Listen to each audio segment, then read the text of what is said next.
Hey, what's going on, guys? Brandon here with Texas Plinking. Once again, I'm going to apologize for probably screaming at the camera. The winds are as they are out here in the hill country. Nonetheless, another exciting video topic. You guys seem to like these. Well, long range in general, but a very budget-oriented build. And I like the budget-oriented stuff, especially when they don't feel budget-oriented. And each time I do this, it seems like the builds just get better and better. There's no excuses to get into long range nowadays. You could do it for not a lot of money. And this build is definitely an example of that. It's not going to be a main review on any main component here, just kind of more of an overview. This is not a complete rifle you can buy. It's something that you piece together between two main components. So let's break it down real quickly. This all started with the stock or the chassis. You guys may have heard of a company called MDT. Well, this seems to be like a branch off of that. ORYX or ORX, I think I'm pronouncing that right. They make this chassis and it certainly doesn't look budget, but it is. They can make them for Remington, long action, short actions, Howa, Weatherbees, all kinds of stuff like that. This happens to be ready to go for a Howa 1500 short action. And so that is what it is. And different colors as well. This is black and OD green. You guys know me and my greens, love it. So yeah, very, very cool looking stock or chassis. Takes AICS compatible magazines. This goes for about $429.99. Let's call it $430 for the stock. Right on. Now, I went over to Brownells. A cool thing with Brownells is they sell a Howa 1500 barrel action and trigger only. So you don't have to buy a complete rifle and throw away a hunter stock or whatever. So just the barrel action and trigger of a Howa 1500, they sell for about $419.99. Let's call it $420. So couple that together and you're still under $900, well under actually about $850. The only thing you'll need from there is a top rail that you could get from MDT as well. So once you have that, you have a complete gun for under $900. And so far, off camera, I've only shot it 9 rounds, sighted in, then shot a quick 3-round grouping. Don't yell at me, I know. 3-round groupings, you guys seem to like 5+. But nonetheless, I did a 3-round grouping with Federal 175 grain Sierra Match King. And it seems to be within half an inch. Just those 3, I know, it's just 3. But it seems to prove it pretty good. It was a quick 0, so we should be good to go. We'll stretch it out a little bit today. The wind should be fun. I almost forgot to mention, this one happens to be in 308. It's just my choice for this particular build. That you could have also got it in 6.5 Creedmoor, the Howa 1500 action, just so you guys know, with no price difference. I feel like I've been showing off a lot of 6.5 Creedmoor recently, to the point to where some people think I hate 308.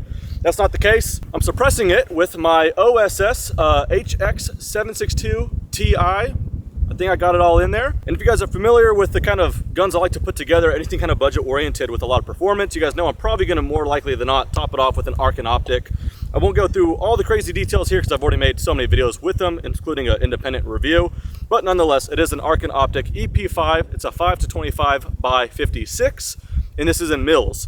The quick spec sheet, I'll give it to you. 5-25 zoom range, 56mm bell, 34mm main tube, 0 stop, 0 reset, first focal plane, the whole deal.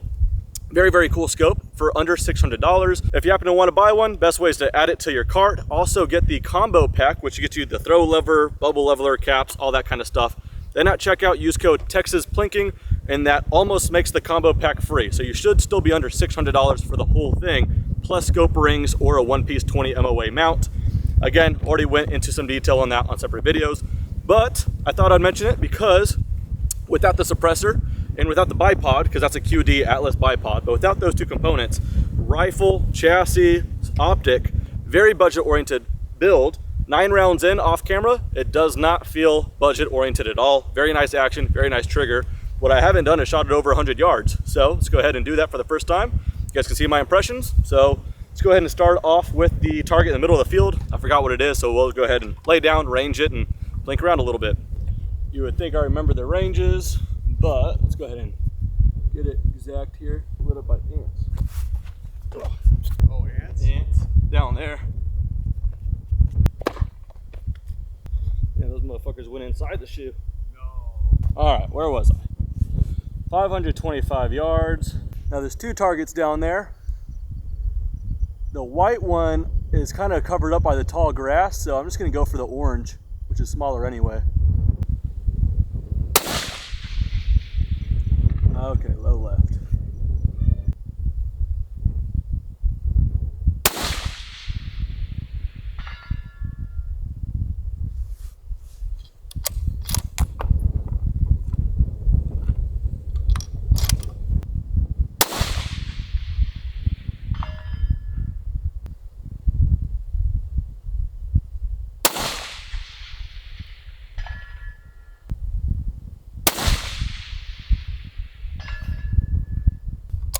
hard to tell where it's landing. Tell you what, let's try to get a headshot on the white target, just because I could get a good line of sight on that. Let's just aim a little small here, see what happens. Headshot on the white. It hit it somewhere, I can't tell where. There's a headshot. Let's go ahead and move on over to 770 yards.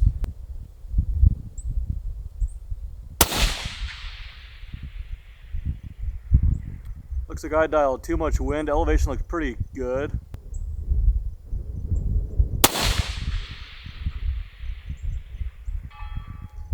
I think I just barely clipped the right side of it.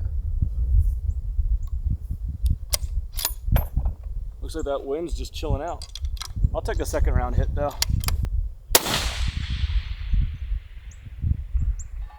I like that. That's real nice. I don't know why I'm not loading the mag. I want to get a feel for the action that way too. I keep hand feeding it. This is an MDT 10 round mag.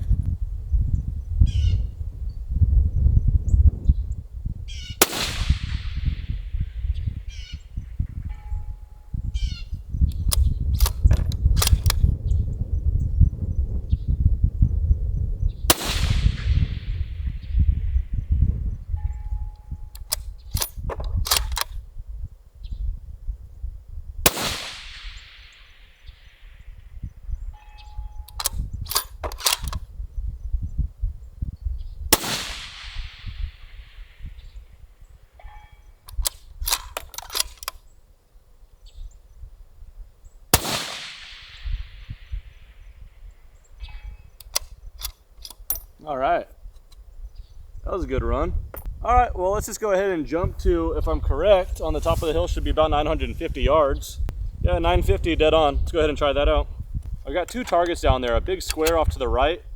It's actually kind of hard to tell if I hit it. It's freshly painted, but even then. And it's not audible, so I might just go for the small target. Go for a little bit of a challenge here. I'm just gonna hold dead on for now, see what happens.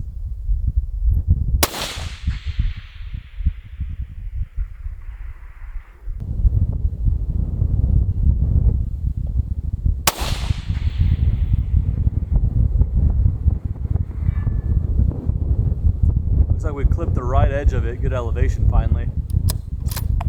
I'll hold the left edge.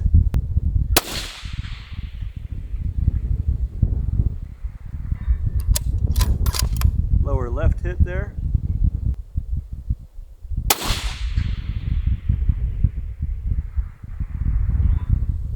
That looks centered up.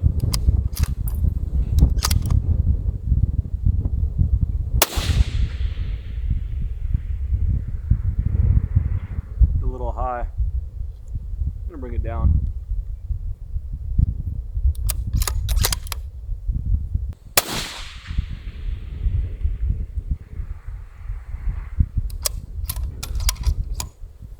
What's funny is if I could pick my perfect shooting condition off camera, I'd go for a day like this or even windier. I like shooting when it's challenging and I'm always chasing the bullet because you learn a lot from it.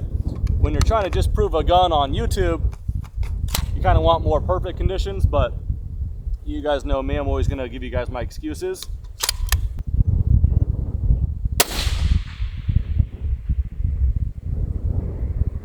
And just in the span of a couple of minutes, the hold changed completely. Now it's left and a little bit low.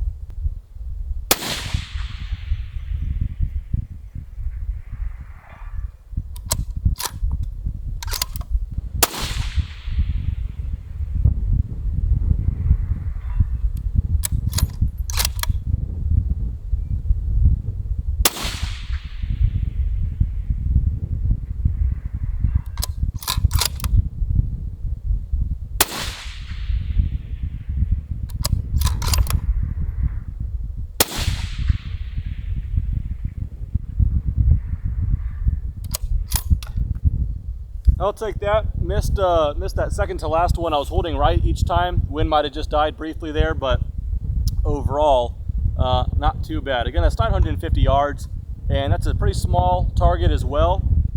It could certainly go further, but that's all we got for today. But again, remember, the bones of it all is a $420 rifle plopped into a $430 chassis, so you're under $900 for that.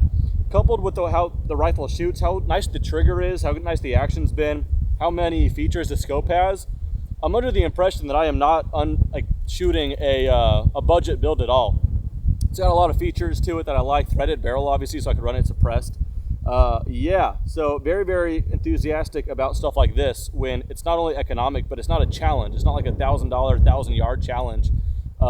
No, this happens to be under $1,000 for the rifle, under $1,500 for the setup with the scope and mount, and it just doesn't feel like it's got a limiting factor. It doesn't seem like something you'll outgrow, and I just don't know if you would have been able to put a rifle like this together for under $1,500 3 years ago. So new offerings nowadays, man, they're pretty cool. So hopefully you guys like a look into this gun. I certainly am enjoying it for a first day out. I haven't cleaned it yet, nothing like that. Every round fired for the most part has been on this video, except some, sighting in. And yeah, I'm liking it.